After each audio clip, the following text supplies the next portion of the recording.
नमस्कार, मैं डॉक्टर श्रद्धा वशिष्ठ आपका सबकी शिक्षा में बेहद स्वागत करती हूँ। आरटीई के दाखिलों से संबंधित सारी महत्वपूर्ण जानकारी मैं आपके लिए लेकर आती हूँ और आज भी टाइम्स ऑफ इंडिया के हवाले से एक बहुत ही महत्वपूर्ण जानकारी आपके लिए लेकर आ रही हूँ। बहुत से अभिभावक जिनके बच्चे दिल्ली के प्राइवेट स्कूलों में कक्षा दूसरी और से ऊपर की कक्षाओं में पढ़ रहे थे और जिनका दाखिला ऑफलाइन माध्यम से हुआ था, वे बता रहे थे कि डायरेक्टरेट ऑफ एजुकेशन ने उनके बच्चों की पढ़ाई के लिए जो स्कूल को पैसा देते हैं, जिनका दाखिला आरटीई के तहत होता है, उन बच्चों के पैसा देने के लिए, शिक्षा को पूरी करने के लिए जो पैसा दिया जाता है उसे देने से इनकार कर दिया है और इससे अभिभावक बहुत ज़्यादा परेशान थे। बहुत से अभिभावकों के कमेंट्स पढ़े, उसके बाद मैंने इस विषय पर और रिसर्च करी, शोध करा और मैंने एक बहुत ही महत्वपूर्ण जानकारी प्राप्त करी जो मैं आपके लिए आज लेकर आई हूँ। टाइम्स ऑफ इंडिया के हवाले से यह महत्वपूर्ण जानकारी है कि डायरेक्टरेट ऑफ एजुकेशन ने एक नोटिफिकेशन जारी करी है जिसमें उन्होंने यह कहा है कि 2021-22 से उन बच्चों को, ईडब्ल्यूएस कैटेगरी के बच्चों को की पढ़ाई के लिए स्कूल को रीइंबर्समेंट नहीं मिलेगा। रीइंबर्समेंट मतलब कि जब स्कूल बच्चों को पढ़ाते हैं, आरटी के तहत दाखिला देते हैं ईडब्ल्यूएस कैटेगरी के बच्चों को, डीजी कैटेगरी के बच्चों को, तो जो स्कूल का खर्चा होता है वह सारा खर्चा बाद में सरकार उन्हें दे देती है। लेकिन इन बच्चों का खर्चा स्कूलों को नहीं दिया जाएगा जिनका दाखिला ऑफलाइन माध्यम से कक्षा दूसरी और से ऊपर की कक्षाओं में होगा।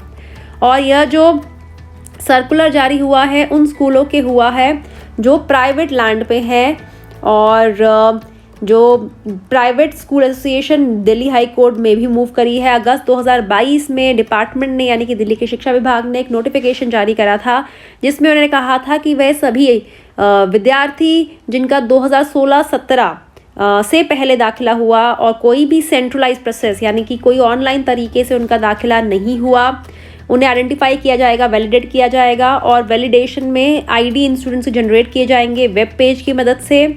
और जो प्राइवेट रिकॉग्नाइज स्कूल्स जो सरकारी लैंड पर हैं और जो प्राइवेट लैंड पर हैं, जो ड्यू प्रोसेस अप्रूवल डीओई के बिना किए गए हैं, उन्हें आगे पेमेंट के लिए प्रोसेस नहीं किया जाएगा।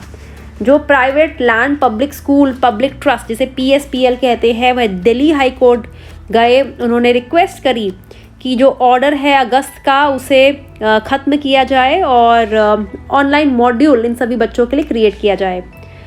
2016-17 से पहले की अगर हम बात करें तो ईडब्ल्यूएस डीजी प्रोसेस के जो दाखिले होते थे वो ऑफलाइन माध्यम से होते थे जिसमें ड्रॉ भी कंडक्ट किया जाता था। लेकिन 2016-17 के बाद से जो दाखिला प्रक्रिया है पूरी तरह से ऑनलाइन कर दी गई, नर्सरी केजी और क्लास 1 की, और कक्षा दूसरी और उससे ऊपर की कक्षाओं की ही ऑनलाइन कर दी गई उन स्कूलों के लिए जो सरकारी लैंड पर बने हैं।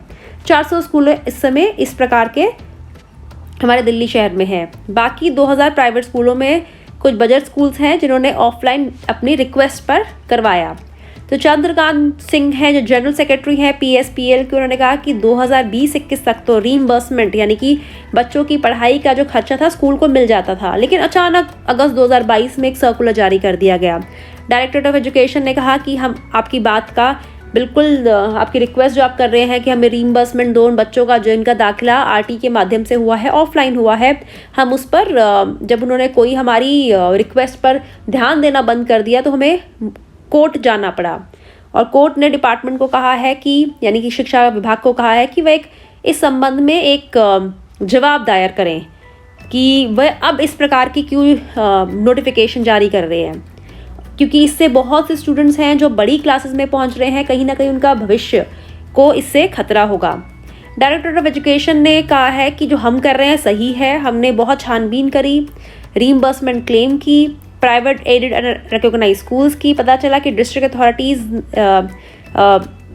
के द्वारा पता चला कि कुछ प्राइवेट स्कूल्स की जो रीइंबर्समेंट क्लेम कर रहे हैं उन बच्चों के लिए जिन्हें एडमिट किया गया क्लासेस में एंट्री लेवल पे नहीं, जिन्हें एडमिशन दिया गया था ऑफलाइन माध्यम से, तो उन्होंने कई त्रुटियां बताई और उन त्रुटियों को ध्यान में रखते हुए डायरेक्टरेट ऑफ एजुकेशन ने कहा कि हम तो नहीं देंगे। पैराग्राफ 11 ऑफ दिस सर्कुलर कहता है कि no private unaided recognised school shall process the admission of EWSDG manually as the department is in the process of developing an online module for such admissions। उन्होंने कहा कि जब हमने कह दिया था कि ऑनलाइन मॉड्यूल लेके आ रहे हैं तो उन्होंने क्यों ऑफलाइन दाखिला किया, और डिपार्टमेंट ने सर्कुलर भी साइड दिखाया ये, और उन्होंने कहा कि एंट्री लेवल के लिए है बट हायर क्लासेस के लिए नहीं है। They mentioned the same in the court. यह बात कही गई मिस्टर सिंह के द्वारा, यानी कि चंद्रकांत सिंह के द्वारा।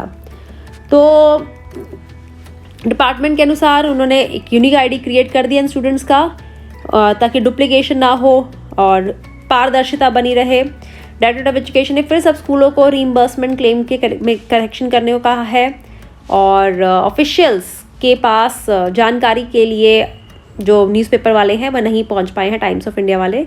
लेकिन इस खबर से कहीं ना कहीं यह बात तो सामने आ रही है कि डायरेक्टर ऑफ एजुकेशन उन बच्चों की रीइंबर्समेंट रुकवा रहा है जिनका दाखिला ऑफलाइन हुआ था 2016-17 से पहले। और कहीं ना कहीं वह बच्चे जो स्कूलों में पढ़ रहे हैं और जिनकी फ़ीस सरकार के द्वारा भरी जा रही थी, अब अचानक फ़ीस खुद भरना या फिर अपनी पढ़ाई को आगे उसी तरीके से बढ़ाए रखना इन बच्चों के लिए मुश्किल होगा। देखिए इस मामले में आगे क्या होता है। जो भी इस मामले में होता है उसकी जानकारी मैं डॉक्टर श्रद्धा वशिष्ठ आपके लेकर आऊँगी।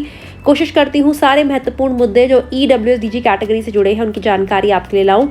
मैं सिर्फ उन लोगों में से एक नहीं हूँ जो दाखिले के समय आए, 2-3 महीने आए, जानकारी दी और गायब हो गए। बिल्कुल नहीं, मैं सारा साल आपके लिए काम करती हूँ और कोशिश करती हूँ कि जिन बच्चों का दाखिला सबकी शिक्षा के माध्यम से स्कूलों में हुआ है, आगे भी उनकी पढ़ाई अच्छी तरीके से चलती रहे। उम्मीद करती हूँ जानकारी से आपको लाभ होगा। मुझे डॉक्टर श्रद्धा वशिष्ठ को इजाजत दीजिए। नमस्कार।